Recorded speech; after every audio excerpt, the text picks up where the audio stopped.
Hello guys, welcome to a new video from the channel. Today we will see how to fix no sound on WhatsApp status on iPhone. So let's start. First tip I give you is to check if there is not an update of WhatsApp. So for checking this, let's go to Apple Store and here let's find the app WhatsApp. So here we'll check if the WhatsApp app have an update. In case that the app have an update, in this case you can see my screen that it says update, just press that one and the app will be updated. Maybe with this you will fix the status sound. Okay, in case that this didn't work or you have an update already, so let's go press WhatsApp app and then let's press remove app and you can delete the app.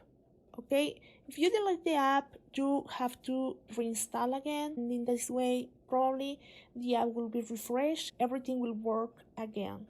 So that's the second tip I gave you.